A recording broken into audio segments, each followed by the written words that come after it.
Hello students. कल हमने जैव विविधता के बारे में पढ़ा कि हमारी जैव विविधता क्या है। उसके बाद हमने बताया था कि हम आज अपना नया टॉपिक स्टार्ट करेंगे, वर्गीकी एवं वर्गीकरण विज्ञान हमारा होता क्या है, यानी कि टैक्सोनॉमी किसे कहते हैं। तो इसके बारे में जानते हैं। इसमें वर्गीकी का अर्थ है वर्गीकरण में प्रयोग किए जाने वाले सिद्धांतों एवं विधियों का अध्ययन करना। यानी कि जब भी हम किसी प्लांट या फिर जीव का वर्गीकरण करते हैं, उसमें जो हमारे सिद्धांत और विधि यूज होती है उसको हम वर्गीकरण यानी कि उसको वर्गीकी कहते हैं, यानी कि टैक्सोनॉमी। या फिर हम ये भी कह सकते हैं कि जिसमें जीवों की पहचान होती है, यानी कि जिसको हम जीवों को आइडेंटिफाई करते हैं, उनका नामकरण करते हैं, उनका वर्गीकरण करते हैं, उसको हम टैक्सोनॉमी कहा जाता है। इंग्लिश में इसकी डेफिनेशन है, taxonomy aims at identifying, naming and classifying organism. यानी कि जो टैक्सोनॉमी है, वर्गीकी है, वो क्या करती है, वो जीवों की पहचान करती है, उनका नामकरण करती है और उनका वर्गीकरण करती है। अब आता है उसका दूसरा पार्ट, यानी कि सिस्टमैटिक। फर्स्ट सबसे पहला वर्गीकरण में जो सबसे पहला पार्ट है वो है आपका सिस्टमैटिक। यानी कि सिस्टमैटिक के अंदर होता क्या है आपका। इसके अंतर्गत जीवों के प्रकार एवं विविधता का अध्ययन किया जाता है। यानी कि जो जीव होते हैं वो कितने प्रकार के होते हैं या फिर उनकी स्पीसीज कैसी होती हैं, तो उसके बारे में हम अध्ययन करते हैं इसके अंदर। साथ ही साथ उनके बीच बनने वाले संबंधों का अध्ययन किया जाता है। यानी कि जो जीव होते हैं उनके बीच में जो संबंध बनते हैं उनका अध्ययन हम सिस्टमैटिक में करते हैं। सिस्टमैटिक जो शब्द है वो लैटिन शब्द है जो सिस्टेमा से आया है, जिसका अर्थ है जीवों की नियमित व्यवस्था।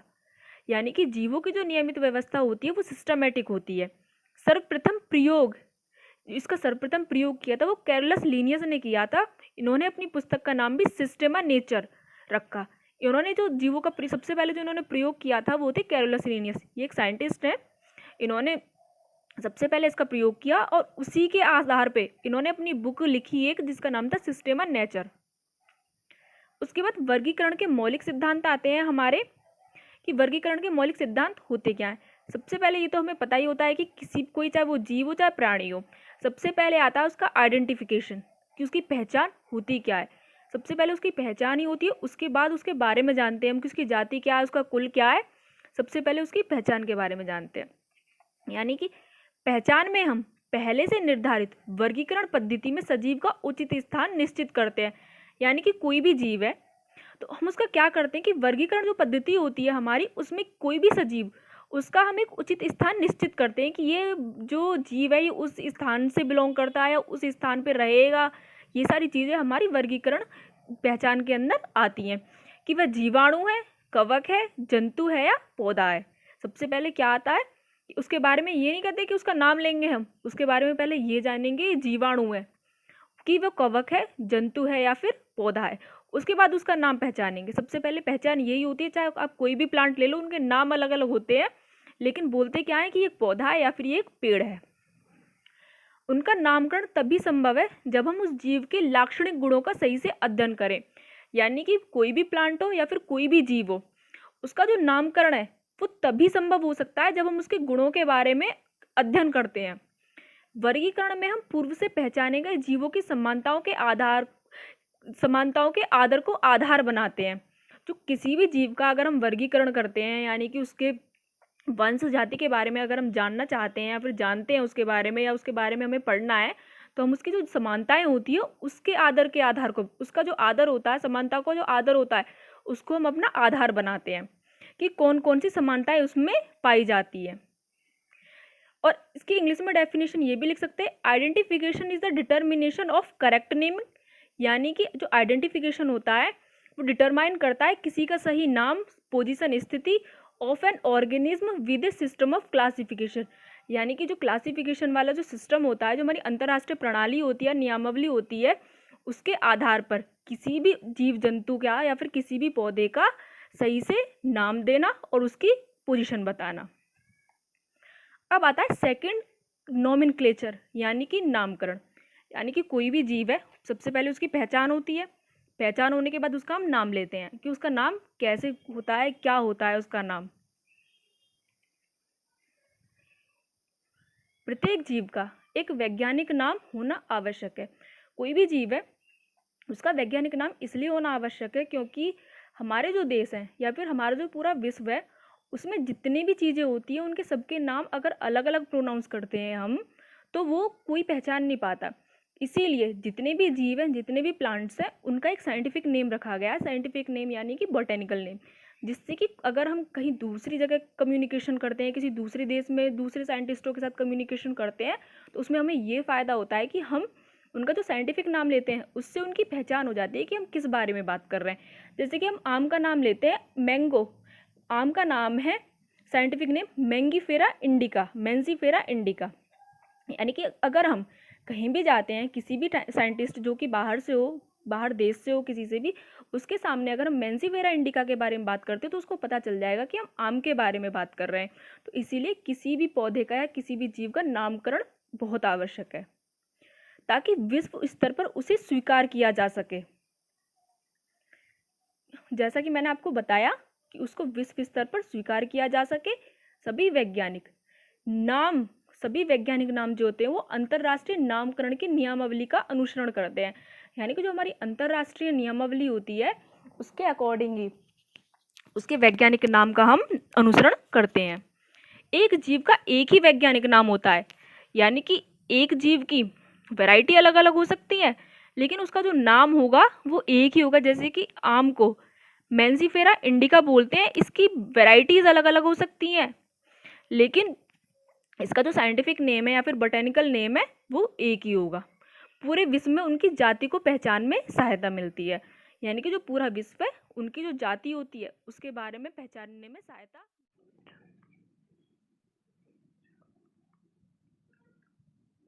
एग्जाम्पल के लिए हम देखते हैं मैंगो, यानी कि आम का एग्जाम्पल देखते हैं। इसमें क्या होता है, जो हमारा मैंजीफेरा इंडिका है, जो मैंजीफेरा वर्ड जो होता है हमारा, ये हमारा जेनरिक नेम होता है, यानी कि ये हमारे वंश को दर्शाता है, और ये आम के वंश को दर्शाता है, ये आम के वंश को दर्शाता है। और इंडिका जो होता है ये इसकी जाति को दर्शाता है, जिसे स्पेसिफिक एपिथेट भी बोलते हैं। उसी तरीके से जो ह्यूमंस होते हैं, यानी कि जो मनुष्य होता है, उसका नाम होता है होमो सेपियंस।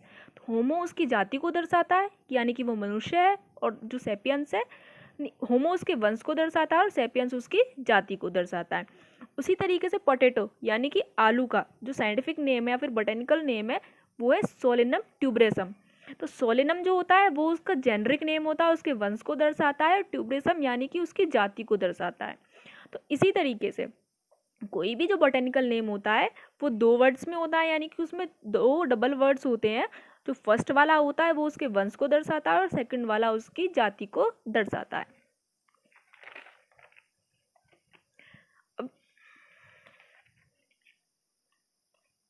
पौधे का नामकरण, वानस्पतिक नामकरण की अंतर्राष्ट्रीय नियमावली ICBN, ये मोस्ट इंपॉर्टेंट है आपका। ICBN आपका पूछ लिया जाता है एग्जाम में कि ICBN होता क्या है।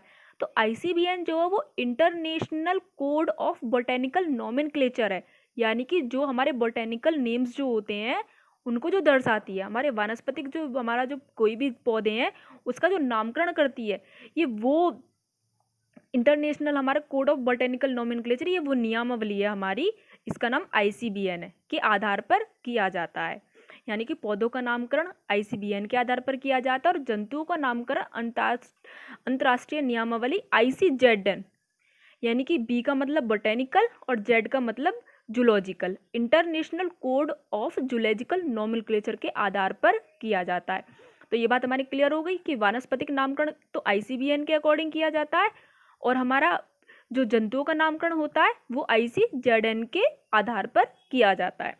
उसके बाद आता है हमारा द्विनामकरण पद्धति, यानी कि द्विनाम जो होता है हमारा, किसी भी चीज़ का जो द्विनाम होता है, डबल नेम होते हैं, वो क्यों होता है, वो पद्धति के बारे में बात करते हैं हम, ये होती क्या है। पौधों का वैज्ञानिक नाम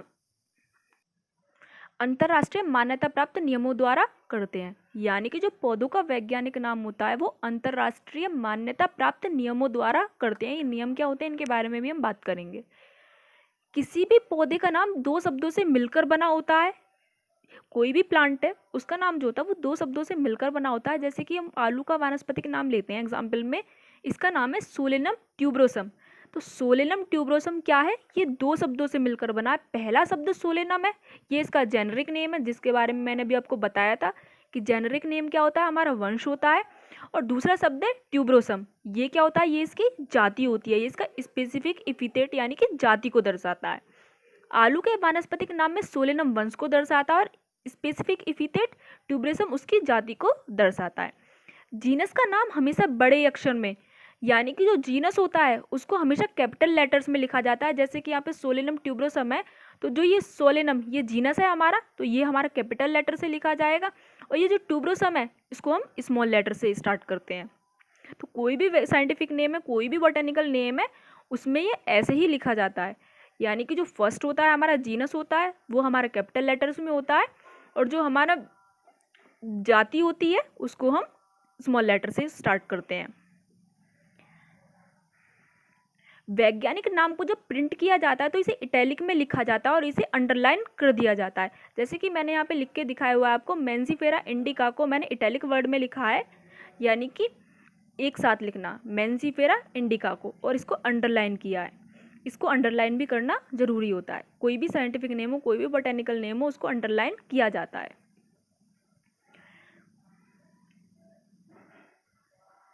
किसी भी जीव का वानस्पतिक नाम अधूरा है यदि उसकी जाति के बाद उस व्यक्ति का नाम ना हो जिसने सबसे पहले उस जाति की खोज की। अब तक हमने ये पढ़ा कि अब तक हम पढ़ रहे थे जेनरिक नेम और स्पेसिफिक एपिथेट के बारे में पढ़ रहे थे किसी भी प्लांट्स या फिर किसी भी जीव की। अब जानते हैं कि उसमें कोई भी बोटेनिकल नेम है वो जब तक अधूरा होता है, जब तक हमें ये ना पता हो कि उसे किसने बताया, उसका वर्गीकरण किसने किया। तो सबसे उस व्यक्ति का नाम देखते हैं कि उस व्यक्ति का नाम क्या होता है। जो आम है, आम का वर्गीकरण यानी कि मेंजीफेरा इंडिका जो है वो लिनियस ने दिया था, तो इसलिए जो लिनियस होता है इसको LINN यानी कि इस तरीके से शॉर्ट में लिखते हैं, मेंजीफेरा इंडिका लिन। इसको भी अंडरलाइन करते हैं। यहाँ पे लिनियस का अभिप्राय लिन का अभिप्राय लिनियस से है, जिन्होंने सर्वप्रथम इस पौधे का विवरण प्रकाशित किया था। सबसे पहले द्विनाम पद्धति स्वीडन के वानस्पतिक वैज्ञानिक कैरोलस लिनियस ने दी थी। जो द्विनाम पद्धति है वो स्वीडन के वानस्पतिक वैज्ञानिक थे कैरोलस लिनियस, जिसने इसको दिया था। उन्होंने मुख्यतः लैटिन अथवा ग्रीक भाषा के शब्दों का उपयोग किया था। उदाहरण के लिए मनुष्य को लैटिन भाषा में होमो कहा जाता है, इसलिए मनुष्य का वैज्ञानिक नाम होमो सैपियंस है। अब बात करते हैं, जब ग्रीक अथवा लैटिन भाषाओं के स्थान पर अन्य भाषाओं या शब्दों का प्रयोग किया गया हो तो उसका लैटिनीकरण कर दिया जाता है। जैसे कि एक पौधा है जिसका नाम है घटपर्णी, जिसका हम कॉमन नाम लेते हैं पिचर प्लांट, यानी कि उसको जो साधारण भाषा में बोलते हैं वो होता है हमारा पिचर प्लांट। इसका जो बोटेनिकल नेम है वो है नेपेंथस खासियाना।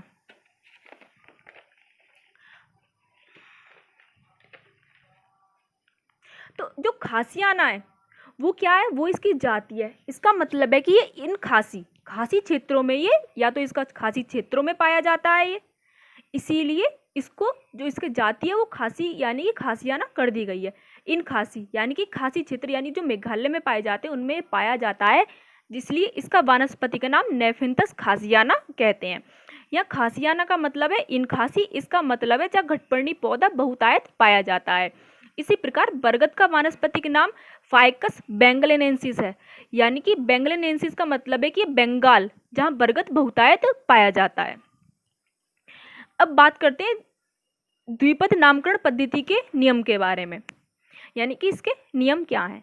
तो वैसे तो हम पढ़ ही चुके हैं, लेकिन फिर भी इसके नियम के बारे में हम एक बार जान लेते हैं। जैविक नाम प्राय लैटिन भाषा में होते हैं और तिरछे अक्षरों में लिखे जाते हैं। दूसरा, जैविक नाम में पहला शब्द वंश को बताता है, दूसरा शब्द उसकी जाति को बताता है। तीसरा, जैविक नाम को जब हाथ से लिखते हैं तब दोनों शब्दों को अलग अलग रेखांकित करते हैं। यह रेखांकन उनके लैटिन उद्भव को दर्शाता है। पहला अक्षर जो वंश का नाम बताता है वो बड़े अक्षर से शुरू होना चाहिए, और दूसरा शब्द जो उसकी जाति को बताता है वह छोटे अक्षरों से शुरू होना चाहिए। ये इसके नियम होते हैं, यानी कि इसी के अकॉर्डिंग हम कोई भी बोटेनिकल नेम लिखते हैं। कल के टॉपिक में हम इनके वर्गीकरण के बारे में बात करेंगे कि यानी कि किस कुल, किस वंश, किस जाति से किस तरीके से बिलोंग करते हैं।